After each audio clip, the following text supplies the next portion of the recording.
있습니다. 물론 우리 성도들이 교회 와서 저를 만나자고 할 때도 있고, 또 전화로 언제 시간 방문하면 좋겠는지 알려달라고 하는 그런 연락도 옵니다. 그 외에 안면이 있거나 혹은 안면이 없든 어떤 관계를 통해서든 목사님 한번 좀 찾아뵙겠습니다. 교회 언제 계시나요? 물론 찾아오는 사람은 5분만 만나게 해달라고 하고 1시간만 만나자라고 하지만 그 5분이나 1시간 때문에 그날 하루 모든 계획이 다 뒤틀리니까 그런 경우 대개 제가 이제 그렇게 대답하지요. 이름도 알만한 사람이고 아니면 관계가 좋은 사람, 또 학교 선후배, 같은 교단 소속의 목회자, 뭐 그런 경우에 우리 사이에 뭘 그렇게 일부러 격식 차려서 만날 건 뭐가 있습니까? 전화로 얘기하세요. 간단하게. 꼭 만나야 될 일 있으면 제가 시간 내야 되겠지만 전화로 얘기하세요. 전화로 얘기를 듣기도 합니다.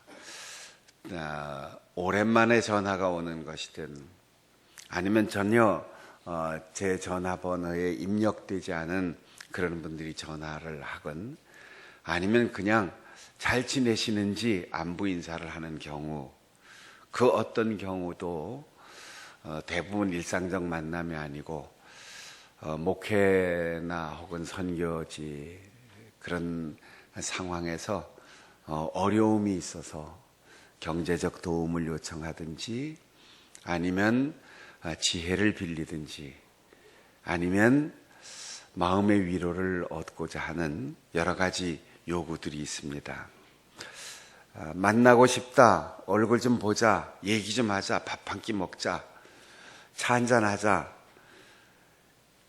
이게 전체 다가 아니죠. 항상 우리 친구나 우리의 이웃사람 누구든지 차 한잔 합시다, 시간 좀 잠깐 내주실래요? 라고 할 때 그 다음에 뭔가 요구가 있을 수도 있고 아니면 또 내가 모르는 나 자신의 문제가 있어서 잘 충고해주고 도와주려고 저에게 찾아오려고 하는 사람들도 있죠.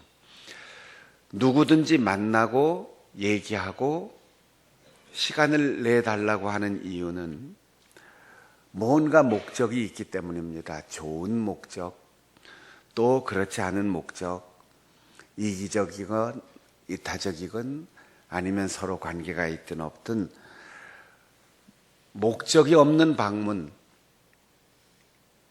그냥 스쳐 지나가는 우연한 만남, 그리고 관심이 없는 시선의 교차는 없습니다. 하나님께서 이스라엘 백성들에게 미가 선지자를 통하여 말씀하십니다. 내가 너희를 만나려고 하는 이유가 있다. 내가 너희를 찾고 내가 너희에게 구하는 것, 여기 구한다는 말은 관심을 가지고 자주 방문한다는 거예요. 자주 말을 건다는 거예요. 우리가 직선적으로 얘기하는 성격을 가진 사람도 있지만 대부분의 사람들은 혹시 이 말 때문에 상처가 되거나 오해가 생기지 않을까, 아니면 꼭 해야 할 말인데 너무 모질게 들리지 않을까, 그래서 한번 얘기하고 슬쩍, 2번 만나서 슬그머니, 3번째 만나서 조금 열어놓고, 그래서 단계적으로 천천히 얘기할 때가 있어요. 가까운 데 살아도 전혀 자주 만나지 않았는데 왠지 형제 가운데 누가 자주 왔다 갔다 하면 뭔가 할 얘기가 있는 거죠. 학교를 갔다가 집에 들어오면 방에서 공부만 하던 아이가 자꾸만 엄마 하고 나왔다가 또 들어가고, 엄마 아빠 하고 또 나왔다 들어가고, 뭔가 할 얘기가 있는 거지요. 하나님께서 이스라엘 백성들에게 말씀하십니다. 내가 너희들에게 관심을 가지고 내가 너희들과 만나고 싶고 얘기하고 싶은 이유가 있다. 내가 너희들에게 구하는 것 오해하지 말아라. 천천히 소를 잡고 양을 잡아서 제물을 드리는 것, 기름진 음식을 차려놓는 것, 난 그걸 원해서 좋은 음식을 먹으려고 너희들에게 방문하는 게 아니다. 너희들이 자기의 가장 소중한 첫 열매, 짐승이든 사람이든 곡식이든 그 모든 것을 내가 탐내서 나 먼저 먹자, 나 먼저 받자, 그래서 관심을 가지고 너희들을 방문하는 게 아니다. 만일 그랬다면 너희들의 역사를 돌아봐라. 내가 너희들에게 뭔가 요구한 적이 있느냐? 우리가 산을 바라보면서 변론해보자. 이게 법정의 재판 상황입니다. 한번 따져보자. 하나님께서 진심으로 그 사랑하는 백성들과 대화하고 싶은 거예요. 선지자를 보내면 오해가 생기고 반감이 생기고, 선지자를 통하여 예언의 말씀을 선포하면 등 돌리고 불순종하는 이스라엘 백성들. 그래도 그들에게 하나님은 소망을 버리지 않고 만나러 찾아오시는 겁니다. 지난날 너희들이 애굽에서 노예가 되었을 때 내가 모세와 미리암을, 아론을 보냈던 것을 기억해라. 광야 생활 마지막 종점인 시딤에서 요단강을 건너 길갈에 이르렀던 그 마지막 관문도 기억해라. 홍해가 갈라지고 요단강 물이 쌓여서 맨 땅처럼 건넜던 그 사실들을 기억해라. 고대 근동 언어에서 산이란 말은 사뚜라고 하는데 이제 두 가지 의미가 있어요. 하나는 넓은 광야, 평원만 계속되는 그런 광야 지역에, 우리나라에서 보면 조그만 구릉일 뿐이지만 그걸 산이라고 그래요. 볼록하게 솟은 지형짐을 산. 그리고 또 하나 사뚜란 말은 어머니의 젖가슴을 의미합니다. 산을 두고 우리가 변론해보자. 늘 밋밋한 매일의 삶, 7, 80년, 100년의 인생을 사는 동안 굴곡이 생길 때 그 산에서 물이 흘러내리고 그 산에서 식물을 얻고 그 산의 표적을 바라보며 삶의 길을 걸어갔던 지난날의 여정을 너희들이 기억하라. 그리고 어머니가 자식에게 하는 말처럼 내가 아름다웠던 몸이 이렇게 쭈글쭈글해진 것 누구 때문이냐?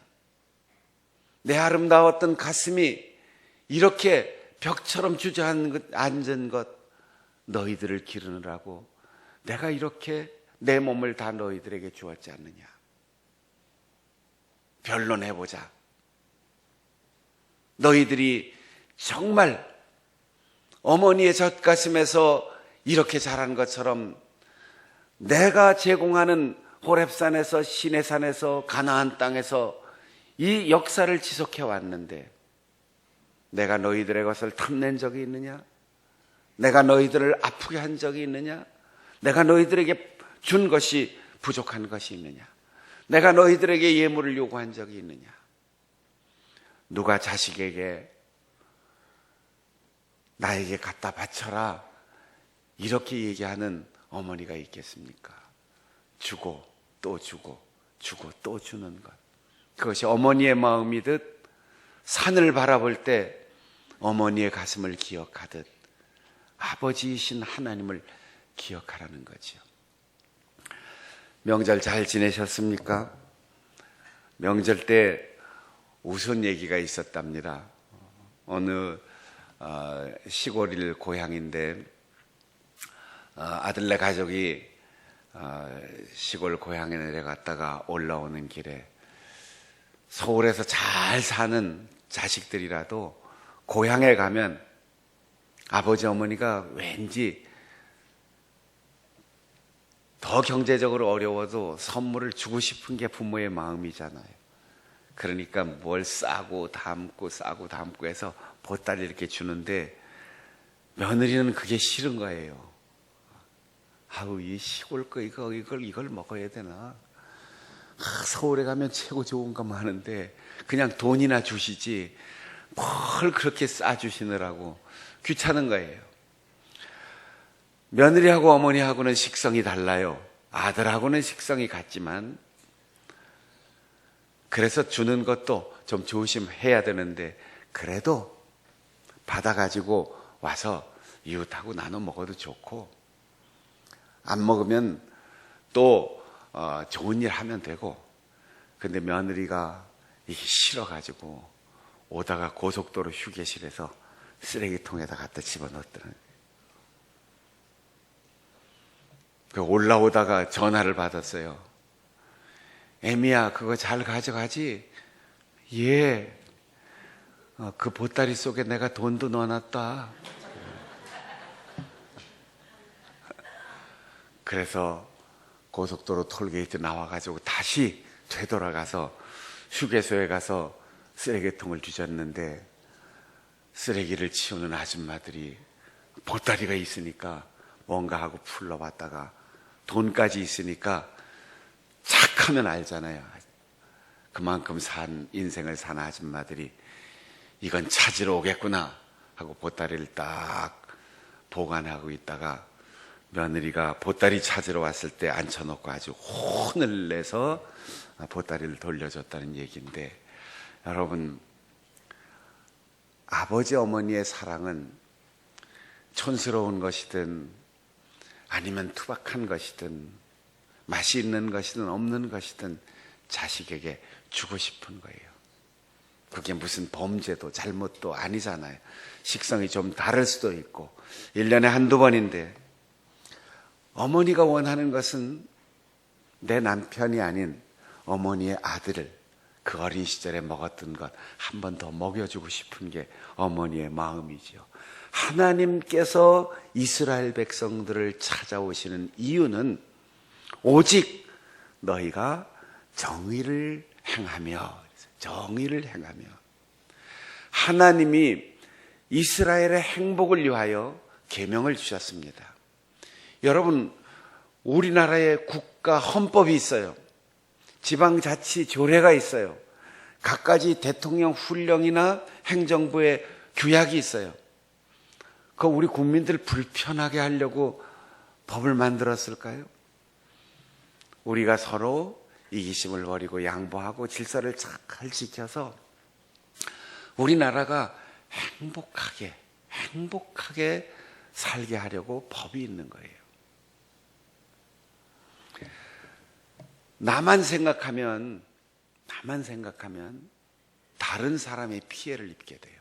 그래서 하나님이 더불어 잘 살 수 있는 나라, 왕만 행복하고 모든 백성들이 노예가 되는 그런 나라가 이 세상에 가득한 그 시대에 하나님은 형제 자매가 되어 하나님을 아버지로 섬기는 행복한 가족과 같은 나라를 만들기 위하여 이스라엘을 부르셨고 그들이 더불어 행복하게 살기 위해서 법을 주신 거예요. 그래서 그 율법에 저촉되지 않도록 법을 잘 지키는 사람 되라고 하신 거예요.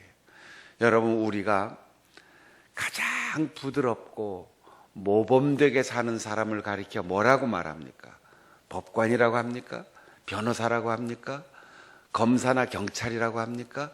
법이 없어도 살 수 있는 사람, 법에 저촉되지 않고 양심의 법대로 살아서 세상 법 따위는 필요가 없는 사람, 그 정도로 사는 사람을 법이 없어도 사는 사람이라고 말하듯 하나님의 법에 저촉되지 않고 그 법에 의하여 규정되지 않고 그 법에 의하여 처벌되지 않고 그 법에 약속되어 있는 축복을 누리는 백성들 되기를 원하는 어머니의 마음과 같은 하나님 아버지의 마음이 있다는 거예요. 그래서 자주 방문한다는 거예요. 어머니 아버지를 자주 만나는 게 자식들에게는 귀찮을 수 있어요. 자꾸 잔소리하니까. 그런데 어머니가 문을 열어보는 이유는, 아버지가 가끔 전화하시는 이유는 똑바로 건강하게 행복하게 살아가기를 바라는 마음이지요. 인자를 사랑하며 그랬습니다. 여기 인자라는 말은 사람들과의 관계를 의미합니다. 하나님 앞에서는 율법을 잘 지켜서 저주와 심판과 징계와 상관없이 복을 누리기를 바라서 선지자를 보내고 하나님이 방문하시는 것이고, 두 번째는 사람과 사람 사이에 서로 자비롭게 대하고 친절하게 대하라는 거예요. 우리가 서로 만나서 얼굴을 마주 볼 때 싸늘한 시선을 교환하면 한참 동안 후유증이 있어요. 이왕이면 활짝 웃는 얼굴로 부드러운 표정으로 말 한마디라도 상대방에게 위로해 줄 수 있고 배려해 줄 수 있는 아름답고 친절한 태도로 살아가는 것이 하나님의 뜻이라는 거죠. 결혼식 주례를 부탁하러 오는 사람들에게 꼭 제가 하는 말이 있어요. 너희들이 잘 살아라. 그게 효도다. 우리 엄마, 너네 엄마 구별하지 말고, 너희 아빠, 우리 아빠 구별하지 말고, 너희 집, 우리 집 옛날 얘기하지 말고, 너희 두 부부가 잘 사는 게 최선의 효도다. 우리 아빠한테 잘하려고 너네 아빠 서운하게 하지 말고, 너희 집 전통, 우리 집 전통 비교하지 말고 서로 양보하고. 그래서 부부가 행복하게 살면 부모에게는 최선의 효도다. 그 효도 중에 제일 먼저 해야 할 일이, 결혼하고 나면 살림 나더라도 주의를 꼭 지켜라. 하나님 앞에 신앙적으로도 올바른 일이지만 같은 서울 하늘 아래 살아도 부모님 일부러 찾아가기 어렵다. 그런데 주일날 교회 오면 같이 예배드리고 교회 식당에서 같이 밥 먹고 밥 먹으면서 같이 얘기하고, 그럼 예배도 드리고 신앙도 성장하고 마음도 편안하고 하나님의 은혜도 누리고 효도도 하고 부부간의 우애도 좋아지고 부모님으로부터 신앙의 지혜도 빌리고 좋은 신앙의 이웃들과 함께 감화받고 얼마나 좋으냐. 그러니 주일 예배는 하나님 앞에서도, 그리고 부모님과의 관계와 형제의 관계에서도 가장 중요한 일이다. 그 다음에 태도입니다. 내 하나님 앞에 겸손하게 행하는 것이 아니겠느냐. 행한다는 말은 길을 걷는다는 뜻입니다. 우리가 살아가는 삶의 행보, 이럴 때 길을 걷는다는 말은 우리가 살아간다는 뜻인데, 하나님과 함께 길을 걷는 것, 이것이 가장 중요한 일이에요. 여러분, 교회 와서 하나님과 함께 있는 것, 이건 당연하지요. 설교 듣는 시간에 하나님의 은혜를 느끼고 성령의 감화를 받는 것, 그것도 안 되는 사람은 절망적이에요. 성경을 읽을 때 마음이 편안해지고 지혜를 얻는 것 당연합니다. 기도할 때 하나님의 뜻대로 살겠습니다 하고 결심하는 것 당연합니다. 그런데 출근할 때, 퇴근할 때, 일할 때, 믿지 않는 사람들을 만날 때, 우리의 직업, 우리의 사회생활, 그 인생의 길을 가는 동안 하나님께서 내 곁에 계십니다. 하나님과 한 걸음 한 걸음 같이 걸어가는 것, 이게 하나님이 원하시는 거예요. 여러분, 가장 효도는 부모님 얼굴 자주 뵙는 거예요. 부모님이 찾아오기 전에 먼저 전화도 드리고, 요즘 얼마나 좋습니까? 남의 나라에 가 있어도 영상을 보고 얼굴을 보고 대화할 수 있는 이 좋은 세상을 우리가 살고 있잖아요. 옛날에는 한 달씩, 두 달씩 그렇게 걸리는 항공우편으로 편지를 썼어야 해요. 그런데 지금 시간만 맞춰서 번호만 돌리면 얼굴을 보고 대화하고 실시간으로 얘기할 수 있는 좋은 세상을 살고 있습니다. 하나님이 나와 함께 인생의 길을 걷는다. 그러면 우리가 하나님의 말씀을 지키는 일이 그렇게 어려워지지 않아요. 사람과의 관계에서 양보하고 자비를 베풀고 친절하게 하는 것이 어렵지 않아요. 하나님을 의식하지 못하니까 불친절하고 욕심부리고 모질게 말하고 싸늘한 태도를 가지게 되고 무성의하고 무관심하게 사람을 대하게 되는 거죠. 겸손이 무엇입니까? 하나님이 내 곁에 계시다. 이 믿음으로 살아가는 것입니다. 사랑하는 여러분, 오늘 여러분들이 가족과 함께 손잡고 교회 왔고 또 혼자 오시는 분들도 있고, 그렇지만 언제나 하나님이 내 곁에서 나와 함께 걷는다. 그러면 오늘 나를 찾아오는 사람을 대하는 것, 오늘 나와 만나는 사람을 대하는 것, 오늘 주고받는 삶의 태도가 다 달라집니다. 올바른 신앙을 가지고 좋은 인간관계를 가지고 살아가려면 반드시 우리가 잊지 말아야 할 것, 하나님 내 곁에 계시지요.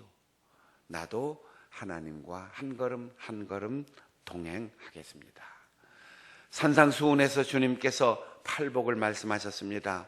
가난한 자 복이 있다, 마음이 청결한 자 복이 있다, 애통하는 자 복이 있다, 온유한 자 복이 있다, 의에 줄이고 목마른 자, 긍휼히 여기는 자, 화평케 하는 자, 의를 위하여 핍박 박해를 받는 자 복이 있다. 여러분, 이게 무슨 복입니까? 가난한 게 무슨 복입니까? 슬퍼 눈물 흘리는 게 무슨 복입니까? 참고 또 참는 게 무슨 복입니까? 양보하는 게 무슨 복입니까? 박해받는 것이 어찌 복입니까? 예수님이 하신 말씀은 이런 과정을 거쳐서 복받을 만한 사람이 된다라는 거예요. 여기 헬라어로 복이 있으니 저희가 천국이 저희의 것이요, 마음이 청결한 자 복이 있다, 하나님을 볼 것이요, 애통하는 자 복이 있다, 저희가 위로를 받을 것이요. 여기에 복이라는 말이 그리스의 전설에는 마카리오스라고 하는 섬이 있는데 그 섬은 행복만 있는 섬이라는 거예요. 그 섬에 이르기 위해서는 거친 파도를 헤치고 항해를 해 나가야 해요. 마침내 그 마카리오스라고 하는 섬에 이르면 온 세상 모든 나라 문화권마다 그 이상향이 있죠. 유토피아, 남미의 엘도라도, 중국의 무릉도원, 티벳의 샹그릴라, 제주도의 이어도, 전라도의 식장산, 그리고 끊임없이 돈이 나온다고 하는 화수분, 이런 전설이 있는데 그리스에는 마카리오스라는 섬의 전설이 있어요. 그 섬에 가면은 애통하는 것, 슬퍼하는 것, 외로운 것, 힘든 것, 박해받는 것 다 사라지는데, 그때까지, 거기에 이를 때까지는 이 가난, 청결, 애통, 온유, 목마른 자, 긍휼, 화평, 박해, 이 험난한 파도를 이겨내서 마침내 그 행복의 섬에 이를 수 있다는 거죠. 여러분, 행복은 거저 얻는 게 아닙니다. 하나님의 은혜는 거저 받는 것이 아닙니다. 반드시 과정이 필요한데, 그 과정 일일이 생각할 것 없이 지금 내 눈앞에 화나는 상황이 생기고 내 마음에 맞지 않고 내 의견과 내 생각과 다르고 나에게 때로는 마음 아픈 일을 만들어주는 사람, 속 썩이는 자식, 정말 살아도 힘들게 하는 남편, 아내, 형제 있을 수 있어도 하나님 내 곁에 계시지요. 주님, 내가 주님의 뜻대로만 말하고 주님의 뜻대로 대화하고 주님의 뜻대로만 살겠습니다. 그래서 하나님의 법을 잘 지켜 행함으로 마침내 행복의 나라에 이르며 매일매일 그 행복을 누리며 살아갈 수 있는 우리 모든 성도들이 되시기를 바랍니다. 기도하겠습니다.